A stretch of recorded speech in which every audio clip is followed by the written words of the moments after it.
Hello YouTube and welcome back to our family. If you want to learn more about the reptile hobby's favourite, the ball python, then you are in the right place. So if you can do us a favour before we start, smash that like button if you are enjoying the content, subscribe to my channel if you haven't done already, remember to ting that notification bell to stay notified of any forthcoming content, and if you've got any questions or queries for me, then the comment section is where you need to be, so get in there guys. So without further ado, I'm going to roll the video and I hope you all enjoy.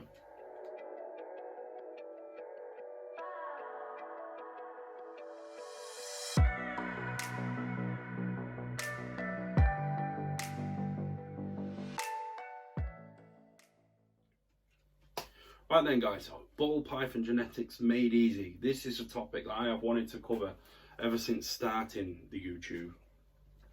I have tiptoed around it a little bit because it's a difficult topic to cover.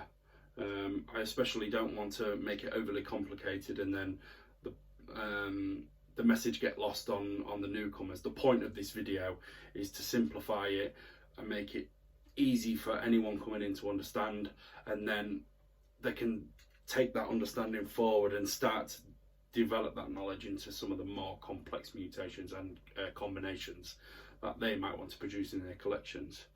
So stick with me on it guys, bear with me. I'm going to do my best to make it simple and easy. I'm going to put some of my own terminology on it in the hopes that it will make the basic understanding easier to start with, and we use that as a foundation to take the knowledge forward. So guys, I do have a bit of an axe to grind in this video, and there is something that I want to get off my chest because it does slightly bug me a little bit when I hear breeders talk about recessive projects and say that they hold their value over your co-dominant or your dominant projects. Now I completely understand where they're coming from when they say this, but it's not because it's a recessive project. So let's take three of the most popular recessive projects. Which is probably Clown, Pied, Desert Ghost. Those happen to be three extremely popular recessive projects that are popping at the minute. Well, not just at the minute. Pied and Clown have been around for a long time, and Desert Ghost it's been about a while now as well, but they're still really popular, and those projects really do hold their value because it takes longer to produce that end goal. But the fact that it's recessive has got nothing to do with it. It's because of the supply and the demand in the market, and it's to do with how that snake looks, so the phenotype of that mutation or project. It has nothing to do with it being recessive. For example, it takes just as long to produce a super pastel as it does a pied. It's the same amount of time if you're starting from the beginning. So you need to pair pastel to pastel to make your super, and you need to pair het pied to het pied to make your pied. It's the same thing. So the statement that recessive projects hold their value, it just bugs me. All three of the genetic types, actually, when you understand the mechanics of it and how it all works, they're the same, and I'm gonna justify my point and explain that in this video. I hope it comes across in the right way and you guys understand. I'm also going to use this opportunity to simplify the ball python genetic subject in general, by putting a little bit of my own terminology on it. Now that's not accurate terminology, it's just terminology that I would use to help a newcomer understand how this works. So we'll get into it. There it goes then guys. As I'm sure you can probably see, we're going to do this PowerPoint style. This is going to be a very basic understanding, and this is sort of intended for the newcomer, not people with an advanced understanding already. If you are looking for a more detailed explanation, Rob Barracroft has got, I believe it's a 3-part series on genetics, and it is absolutely brilliant with some awesome visuals done with pipe cleaners. So we're going to get into some of the terminology here. So as you can see there on the left hand side, we've got the industry terminologies. These are valid terminologies and you do need to understand them, but to start with, we're going to just, all I want you to remember is the stuff that's on the right which is phase 1, phase 2. That is it. Like I said, all of the other stuff is valid. We do need to learn that, but that comes in later. What this will do, if you're a newcomer, this will cloud the water and probably confuse you, especially given the fact that some of the terminology we use is not actually right. Co-dominant, for example, is one of them. So all I want you to understand at this minute is phase 1, phase 2. That leads us nicely on then to the 3 genetic types. You can see on screen there, dominant, incomplete dominant, which is the correct terminology. We don't use co-dominant. We did historically in the industry use co-dominant, but it's not actually correct. The only correct co-dominant trait that we have, I believe, is a scaleless head. That is the only one. I might get into that in a later video. And everyone's favourite, simple recessive. So your clowns, your pieds, your ultramels, lavender, albinos, etc. So that's your 3 type, and all of which have a phase 1 and a phase 2. This might surprise some people, particularly with the dominant traits, but I'm going to get into that on the future slides and try and make it easy for you guys. Right then, so this should be where some of the outlandish claims that you feel like I've made in this video will start to come together. We're going to start with the dominant traits. So 50% or half of the offspring inherit the trait from one parent. Easy enough to understand, but take note of that because we notice that in the other traits as well. The heterozygous, or what I refer to as the phase 1, appears the same as the homozygous from phase 2, but the homozygous form can only reproduce phase 1 in its offspring.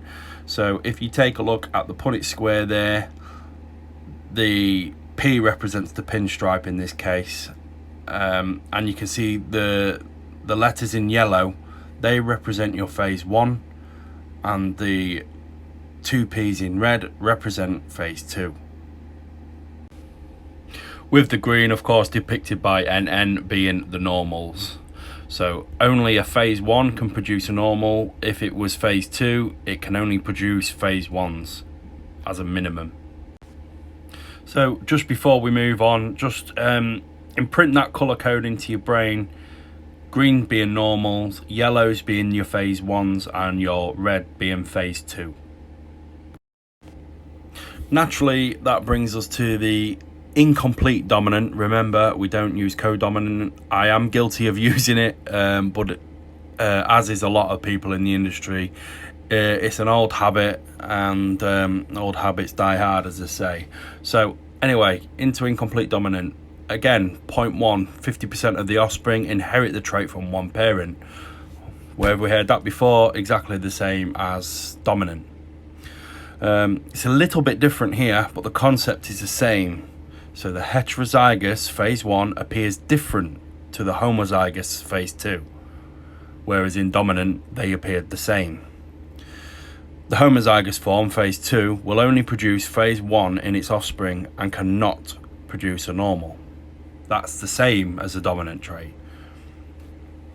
So taking a look over to the Punnett square then, let's have a look at where the phase 1s, the P in this case depicting a pastel, because a pastel is an incomplete dominant trait. And just note the positioning of your phase 1s and your phase 2s and your normals. This Punnett square is actually exactly the same as the one we've seen previously. So you could argue that that is because I have used the same letters. The P for the pastel in this case, whereas in the last one it was P for pinstripe. But the letters that we use makes no ends, it's arbitrary, and I've just used that to represent the morph in question that we're using in this case. In this case it's the pastel. So one thing I do want you to take note of is the positioning of the colours on this Punnett square. The normals in the same position as previously. The phase 1s, which in this case are pastels, are in the same position, and the phase 2 shown in red, which in this case would be a super pastel. It's exactly the same. All that would be different between this incomplete dominant trait to the dominant trait is that we can tell these apart in the clutch. So when the babies come out of the eggs, we can tell the normals, we can tell the phase 1s, which will be the pastels, and we can tell the phase 2s, which will be the super pastels. It's all identifiable. So then, over to the recessive trait, everyone's favourite. 50% or one half of the offspring inherit the trait from one parent. Same as the previous two. The heterozygous or phase 1 appears like a normal. Now that's different, but it's relevant, so keep that one in your heads for a little bit later on. The homozygous form, phase 2, completes the full expression of the zygote and has a copy up from each parent. So that's just a fancy way of saying phase 2, which is why I use that terminology, because it makes it easier. The full expression is phase 2. The homozygous form can only produce phase 1. So phase 2 can only produce phase 1 in its offspring. Again, over to the Punnett square. I've used pied in this case. I'm starting to regret using pied as an example now, because pied is one of those genes that really walks the line between recessive and codominant here. You see what I mean about them old habits? I said codominant there, it's actually incomplete dominant. Although this one in particular is really open to your own interpretation, but I'm not going to get into that on this video. Because a lot of the times, notice I said a lot, not all, a lot of the times we can see pied markers in the offspring, similar to the one in the example there. It's got that white flash up the sides, and you've got your belly markers and things like that. So if you've got something that's identifiable, that is more your incomplete dominant traits. But because it's not all of the time, we have to class pied as recessive. So take a look at our phase 1s and where they're positioned on the Punnett square, the same as the previous two, but the normals and the phase 2 are in the opposite corners. Now that is relevant. What we've basically got here is a mirror image, and I don't use that term lightly. Mirror image is a good term to use, because if we think back to the dominant trait, the phase 1s look the same as phase 2s, but in the case of the recessive, the phase 1s look the same as the normals, and that's why we end up with that 66% possible het, because everything in green and yellow on this Punnett square will appear the same, has the same phenotype. And your phase 2 being the obvious expression of the pied, everyone knows what a pied looks like, and there you go, you'll have 1 in 4 of that clutch being visual pied. And you might say, well, that's 2 of the 4 squares shown there in yellow, so phase 1, so why is it 66%? Because we have taken 1 square away, because we know that's a visual pied and we can tell that. We're left with 3 squares, and 2 out of the 3 squares are phase 1, 2 out of 3 is the same as 66%.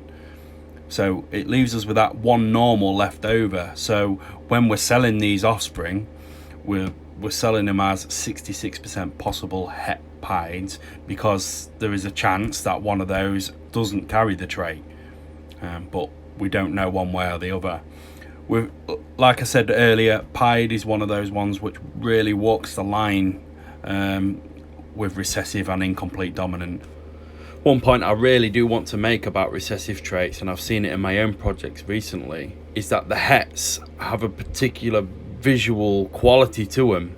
Particularly with het albino, they have a really strong influence, and if I look at 100% albino next to a normal, the difference is almost night and day. And I encourage any breeder to incorporate that into their pairings. You don't have to just make hets for the end game of your recessive project. There's no reason why we can't use het clown or het albino as an enhancer, similar to how we would do with yellow belly.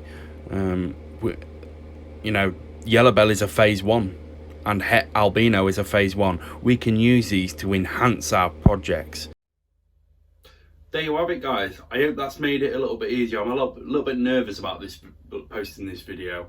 I want it to be well received, but I understand that I'm messing with some of the things that some guys have known for years, and we've all got our own way of doing it. But whenever I'm presented with a problem, and I do this with my son when I'm helping him with his own work, I always try to simplify it as best I can. You know, I'm not the smartest bloke in the world, so making it simple is sort of my way of getting the point across.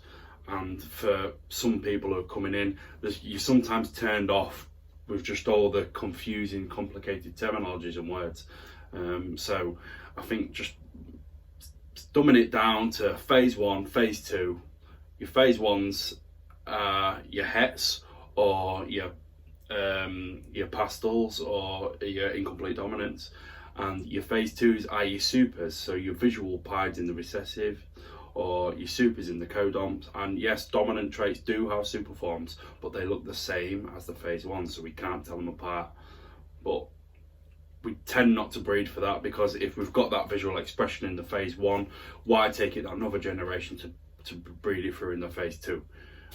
So leopard's another one that do it. Basically all of the dominant traits, if you breed them together, 1 in 4 of them will actually be a super, so it will pass on that gene every single time in its offspring, but we don't know which one it is because it will look the same as the others, or the phase 1s at least, not the normals. I hope that's all clear. I hope I haven't put too much meat on it and made it confusing. The aim of this video was really to make it simple. So as always guys, I hope you all enjoyed.